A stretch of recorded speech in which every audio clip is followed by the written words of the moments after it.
Vous êtes consultante en stratégie, spécialiste de l'Iran et des affaires internationales. Tout d'abord, que pensez-vous de ces négociations entre les trois puissances européennes et Téhéran ? Écoutez, même si le contexte de ces négociations ont changé, nous avons l'habitude de nous opposer à ces négociations. On a régulièrement eu ces tentatives de négociation de la part de l'Europe qui avait le dossier en main avant que Trump arrive à la Maison-Blanche.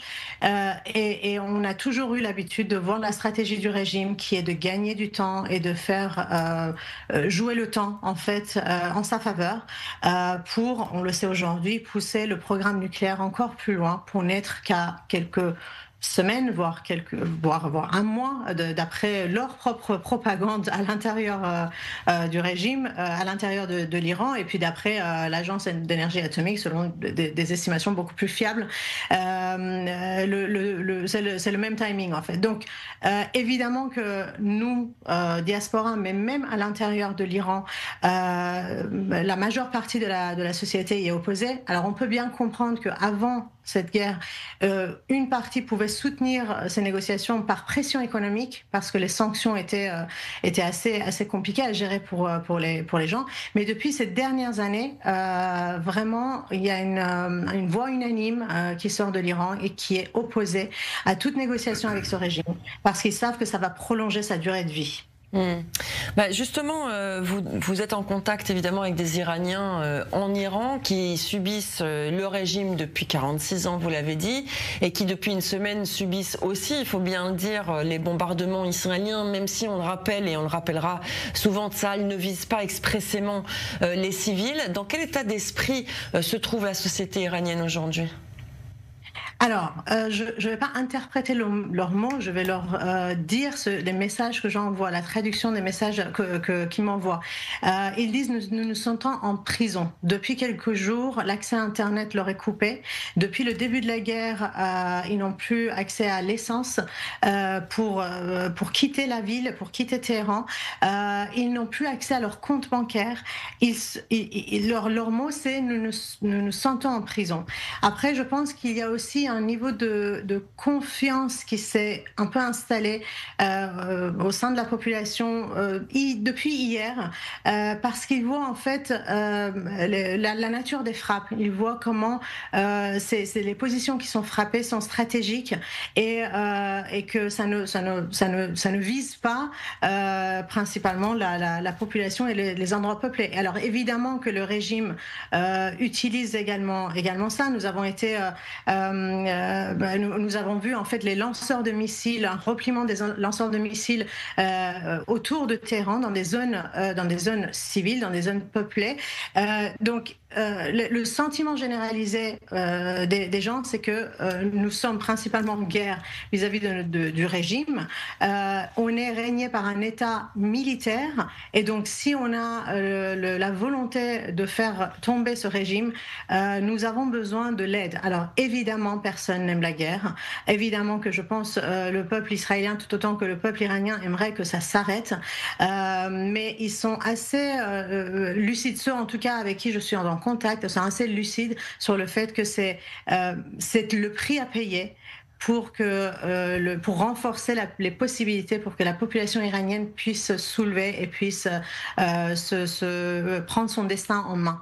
Mais ça a un coût et ça doit passer par l'affaiblissement de ce régime militaire. Mais justement, on dit, selon plusieurs témoignages, que depuis l'opération israélienne, depuis le début de l'opération israélienne en Iran, la répression est encore plus forte de la part du régime des Mollahs contre les civils iraniens. Est-ce que vous ne craignez pas justement que cette répression fasse taire les voix qui s'opposent au régime ? Alors la répression a toujours été là. Nos prisons sont remplies en fait de ceux qui ont osé s'exprimer, ont osé critiquer. Donc la répression a toujours été là. On a vu il y a 2 ans et demi, presque 3 ans bientôt, la forte répression qu'il y a eu pour le mouvement Femmes et Libertés. Donc la répression a toujours été là.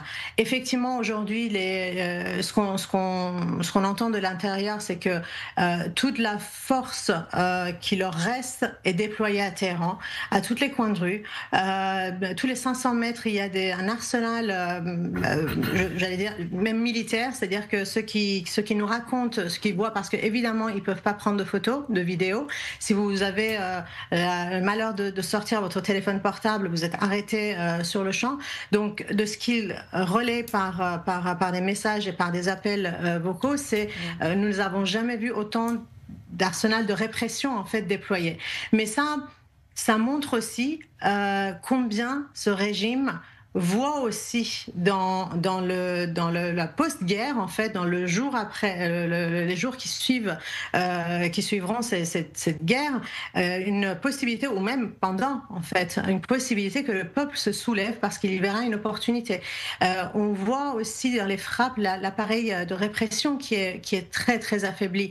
Vous savez, l'IRGC, en fait, les gardiens de la Révolution, c'est la même entité qui était chargée de l'agression à l'extérieur et qui vous touche, et de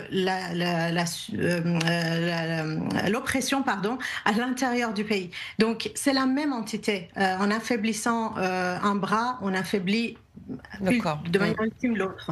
Effectivement. Vous menez ce combat difficile en diaspora. Est-ce que vous avez, notamment en France, est-ce que vous avez l'impression d'être écouté et entendu ? Alors malheureusement, en Europe, c'est très très difficile. Ça fait 2 ans qu'on se bat, nuit et jour, pour faire classer les gardiens de la Révolution comme organisation terroriste. Alors il y a beaucoup d'empathie. Quand il s'agit des droits de l'homme, quand il s'agit de condamner les répressions, mais dès qu'il s'agit de prendre des positions fortes, l'Europe restera conservateur. Aujourd'hui, on a eu un tweet du président Macron en persan, disant en fait qu'il s'était entretenu avec son homologue en fait iranien, Pezeshkian, et qu'il avait bon espoir d'aboutir à des négociations. Alors, on sait que c'est une illusion, mais il y a eu une mobilisation de la diaspora iranienne pour contrer en fait ce message, et le message qu'ils font passer à M. Macron, c'est écoutez, le changement nous savons que le régime va tomber. Il n'y a aucun signal qui puisse nous dire que ça va se poursuivre ou qu'ils peuvent exister en l'état. Il y a une crise économique, sociale, vraiment tous les signaux, et puis même au sein du régime, il est fortement affaibli puisqu'il était complètement entremêlé avec les gardiens de la Révolution. Donc ce régime va tomber. La question, ce n'est pas qu'est-ce que vous en pensez. C'est est-ce que vous serez là au moment et vous nous aiderez. Alors, je pense que dans la position de l'Europe, ça c'est la position du peuple iranien, mais dans la position de l'Europe, il faut aussi voir le fait qu'il y a une sorte d'humiliation politique parce qu'ils ont été écartés des négociations par le président Trump, d'une part, et je pense qu'ils ont été pris de dépourvu en fait des attaques.